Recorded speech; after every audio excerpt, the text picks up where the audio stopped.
ଏବେ ତ ପ୍ରଚୁର ପରିମାଣରେ ପାଚିଲା ଆମ୍ବ ମିଳୁଛି।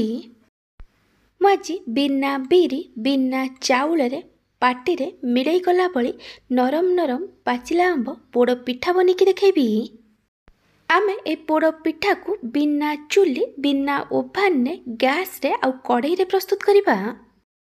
ଆଗକୁ ରଜ ଆସୁଛି। ରଜରେ ତ ଘରେ ଘରେ ପୋଡ଼ ପିଠା ବନିଥାଏ। ଥରେ ଏମିତି ପାଚିଲା ଆମ୍ବ ପୋଡ଼ ପିଠା ବନାନ୍ତୁ, ଦେଖିବେ ଛୋଟରୁ ବଡ଼ ସମସ୍ତଙ୍କୁ ବହୁତ ପସନ୍ଦ ଆସିବ। ନମସ୍କାର, ଟ୍ୱିଙ୍କଲ୍ କିଚେନ୍କୁ ଆପଣମାନଙ୍କୁ ସ୍ୱାଗତ। ଆମ୍ବ ପୋଡ଼ ପିଠା ପାଇଁ ମୁଁ ଏଠି ଗୋଟେ ବଡ଼ ସାଇଜ୍ର ପାଚିଲା ଆମ୍ବ ନେଇଛି। ଆମ୍ବର କ୍ୱାଣ୍ଟିଟି ଆପଣ ଆପଣଙ୍କ ଟେଷ୍ଟ ହିସାବରେ କମ୍ ବେଶୀ କରିପାରିବେ।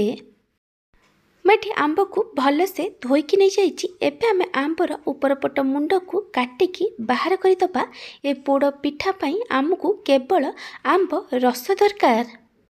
ଆମ୍ବକୁ ଏମିତି ଭାବେ କାଟିକି ଆର ପଲ୍ପ ଗୁଡ଼ାକୁ ବାହାର କରିଦେବେ। ଆପଣ ଯେତେ ପାଚିଲା ମିଠା ଆମ୍ବ ନେବେ ପୋଡ଼ ପିଠାର ଟେଷ୍ଟ ସେତେ ଭଲ ଆସିବ। ମୁଁ ଏଠି ସବୁ ଆମ୍ବର ପଲ୍ପକୁ କାଢ଼ି ଦେଇଛି। ଆମ୍ବର ଚୋପା ଆଉ ଟାକୁଆକୁ ଫୋପାଡ଼ି ଦେବା। ତାପରେ ମୁଁ ଏଠି ଗୋଟେ ଗ୍ରାଇଣ୍ଡର ଜାର୍ ନେଇଛି। ଏବେ ଆମ ଆମ୍ବର ପଲ୍ପକୁ ଗ୍ରାଇଣ୍ଡର ଜାର୍ରେ ଦେଇଦେବା। ଆକୁ ଭଲସେ ବାଟିକି ନେଇଯିବା। ଆପଣ ଏଥିରେ ପାଣି ଦେବେନି। ମୁଁ ଏଠି ଆମ୍ବକୁ ପୁରା ଭଲସେ ଫାଇନ୍ କରି ବାଟିକି ନେଇଯାଇଛି। ମୁଁ ଏଠି ଗ୍ୟାସ୍ରେ ଗୋଟେ କଡ଼େଇ ବସାଇ ଗରମ ହେବାକୁ ରଖିଥିଲି। କଡ଼େଇ ଭଲ ଭାବେ ଗରମ ହେଲା ପରେ ମୁଁ ଏଥିରେ ଅଳ୍ପ କିଛି ଘିଅ ଦେଉଛି। ଘିଅ ଜାଗାରେ ଆପଣ ରିଫାଇନ୍ ଅଏଲ୍ ନେଇପାରିବେ, କିନ୍ତୁ ଘିଅରେ ଏ ପିଠାକୁ ବନେଇଲେ ତା'ର ଟେଷ୍ଟ ବହୁତ ଭଲ ଆସିଥାଏ। ଘିଅ ଭଲସେ ମେଲ୍ଟ କରିଗଲା ପରେ ମୁଁ ଏଥିରେ କିଛି କାଜୁ ଦେଉଛି। କାଜୁକୁ ହାଫ୍ରୁ 1 ମିନିଟ୍ ପର୍ଯ୍ୟନ୍ତ ଭାଜିଲା ପରେ ମୁଁ ଏଥିରେ କିଛି କିସମିସ୍ ଦେଉଛି। ଆମେ କାଜୁ ଆଉ କିସମିସ୍କୁ ଭଲସେ ଭାଜିକି ନେଇଯିବା। କାଜୁ କିସମିସ୍ର କ୍ୱାଣ୍ଟିଟି ଆପଣ ଆପଣଙ୍କ ଟେଷ୍ଟ ହିସାବରେ କମ୍ ବେଶୀ କରିପାରିବେ। ଇଏ ଏଠି ଅପସନାଲ୍ ଅଛି। କାଜୁ କିସମିସ୍ ଭଲସେ ଭାଜି ହେଇଗଲା ପରେ ମୁଁ ଏଠି ଆକୁ ଗୋଟେ ପ୍ଲେଟ୍ରେ କାଢ଼ି ଦେଇଛି। ମୁଁ ଏବେ କଡ଼େଇରେ ପାଣି ଦେଉଛି। ମୁଁ ଏ ଗିନାରେ ମାପିକି 2 ଗିନା ପାଣି ଦେଉଛି। ଆପଣ ଗ୍ଲାସ୍, କପ୍, ଗିନା କେଉଁଥିରେ ବି ମାପିକି ପାଣି ନେବେ। ମୁଁ ଏଠି 2ଟା ଗୁଜୁରାତିକୁ ଟିକେ ଛେଚିକି ପକାଇଛି। ଆପଣ ଚାହିଁଲେ ଗୁଜୁରାତି ଗୁଣ୍ଡ ପକାଇ ପାରିବେ। ତାପରେ ମୁଁ ଏଥିରେ ଅଧା ଛୋଟ ଚାମଚ ଗୋଲମରିଚ ଗୁଣ୍ଡ ପକାଇଛି। ଆପଣ ଆପଣଙ୍କ ଟେଷ୍ଟ ହିସାବରେ ଗୋଲମରିଚ ଗୁଣ୍ଡ ଦେବେ। ତାପରେ ମୁଁ ଏଠି 2ରୁ 3ଟା ତେଜପତ୍ରକୁ ଟିକେ ଛୋଟ ଛୋଟ ଖଣ୍ଡ କରି ପକାଇ ଦେଇଛି। ତାପରେ ମୁଁ ଏଥିରେ ଚିନି ଦେଇଛି। ଆପଣଙ୍କୁ ପୋଡ଼ ପିଠା ଯେତିକି ମିଠା ଦରକାର ସେ ଅନୁସାରେ ଚିନି ଦେବେ। ଆମ୍ବ ବି ମିଠା ଥାଏ, ସେ ଅନୁସାରେ ଦେଖିକି ଚିନି ପକାଇବେ। ପୋଡ଼ ପିଠାର ଟେଷ୍ଟକୁ ବାଲାନ୍ସ କରିବା ପାଇଁ ମୁଁ ଏଥିରେ ଅଳ୍ପ ଟିକେ ଲୁଣ ପକାଇଛି। ତାପରେ ଭାଜିକି ରଖିଥିବା କାଜୁ ଆଉ କିସମିସ୍ରୁ ଅଳ୍ପ କିଛି ଦେଇଛି। ବାକି ଆମେ ଗାର୍ନିସିଂ କରିବା ପାଇଁ ୟୁଜ୍ କରିବା। ତାପରେ ମୁଁ କିଛି ନଡ଼ିଆକୁ ଛୋଟ ଛୋଟ ଖଣ୍ଡ କରି କାଟିକି ପକାଇଛି। ଆପଣ ଚାହିଁଲେ ନଡ଼ିଆ କୋରା ବି ପକାଇ ପାରିବେ। ତାପରେ ଆମେ ଏଥିରେ ବାଟିକି ରଖିଥିବା ପାଚିଲା ଆମ୍ବକୁ ଦେଇଦେବା। ଆଉ ଗ୍ରାଇଣ୍ଡର ଜାର୍କୁ ଧୋଇକି ମୁଁ ଏଥିରେ 3ରୁ 4 ଛୋଟ ଚାମଚ ପାଣି ଦେଇଛି। ଏଥିରେ ଆପଣ ଅଧିକ ପାଣି ଦେବେନି।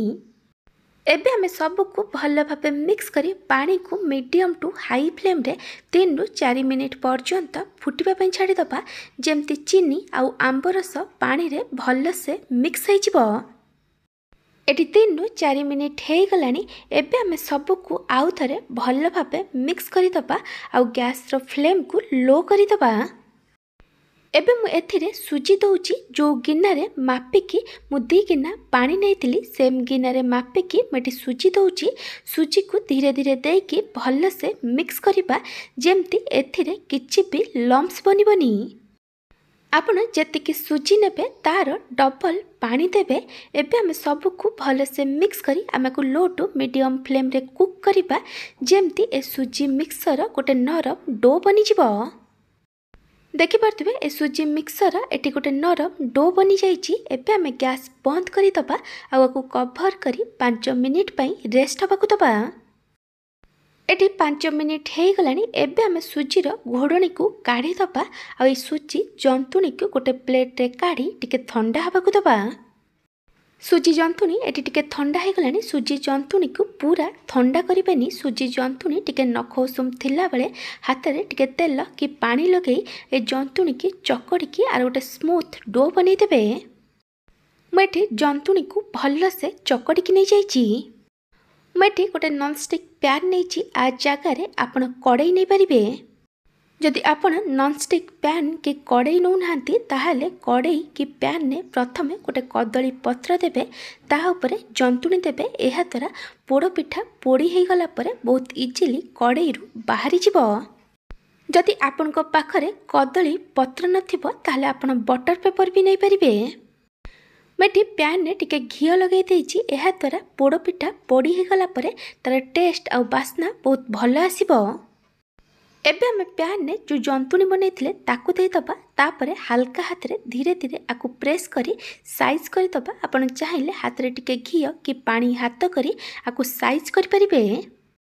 जंतुणी को पूरा ठंडा करिबेनी। जंतुणी टिके नख उषुम थिला बेले ताकु पैन ने देई भल से साइज करि देबे। मुझे गोटे छोट रिक्वेस्ट करुच्ची, जदि आपन को यही पोड़ पिठार रेसिपी भल लगे ताला को लाइक करेंगे, आपण सांग मान सहित शेयर करेंगे।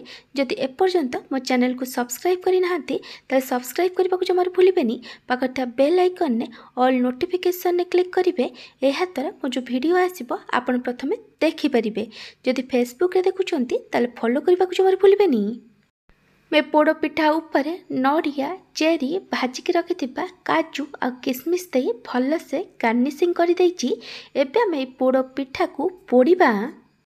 सेते मैं पैन को गैस रे बसाई देछि। एबे हम को कवर करी लो फ्लेम रे 30 मिनिट पर्यंत कुक हवा को दबा। एटी अध घंटे हो गलानी। एबे आम घोड़नी को काढ़ी दबा। मुझे पोड़ पिठा को चेक करके देखा दूची। एबे आम गोटे छुरी नबा ताकू पिठा भितर दे दबा। जदि छुरी सफा आसुथिबो ताहाले ए पोड़ पिठा भल से पोड़ी हो जाइछि।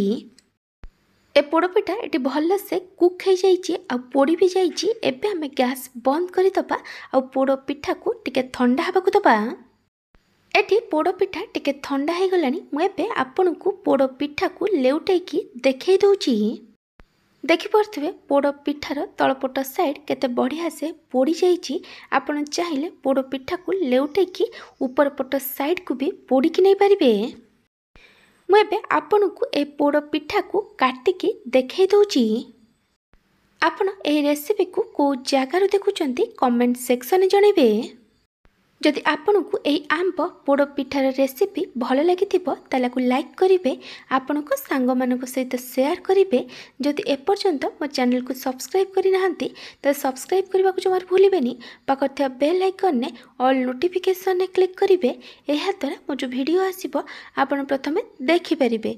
जदि फेसबुक रे देखुंत ताले फॉलो करने को जमार भूलें। Thank you for watching.